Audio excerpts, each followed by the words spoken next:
Just about 36 hours, Vice President Mike Pence will be coming back to Indiana. He will be casting his early ballot at the City County building downtown. Wish TV's Dan Klein reports election officials say it should not affect operations for voters.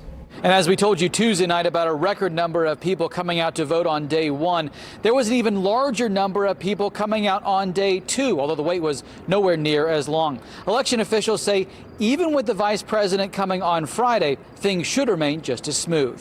The name on the sign is coming in person to vote Friday afternoon. Voting will continue while he is here in the building. Vice President Mike Pence and wife Karen announcing they're coming back, due to land on Air Force 2 at 11:35 a.m. Then voting at the City County building 40 minutes later at 12:15 p.m. It's possible that it may go a little bit slower, but we don't expect any significant change or delays to the voting process. Russell Hollis, deputy director at the Marion County Clerk's office, said voters should experience minimal impact. The voting will not need to be shut down for a security sweep before he arrives. Not at all. With respect to the voting process, wait times, things of that nature, I do not think that voters will see any significant change, whether they come on Friday when the vice president is here, or any day before, or any day after. According to online records, Mike Pence continues to use the governor's residence at 4750 North Meridian as his listed residence for voting purposes, though he hasn't lived here in 4 years. A spokeswoman with the Secretary of State's office said a person does not lose their Indiana residence when state or federal business is the reason they have left,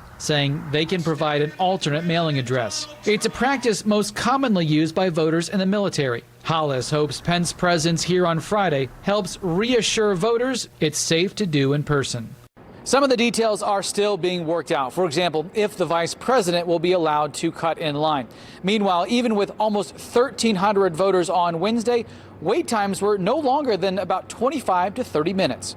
Reporting downtown, Dan Klein, Wish TV, wishtv.com, and be sure to follow us on Facebook.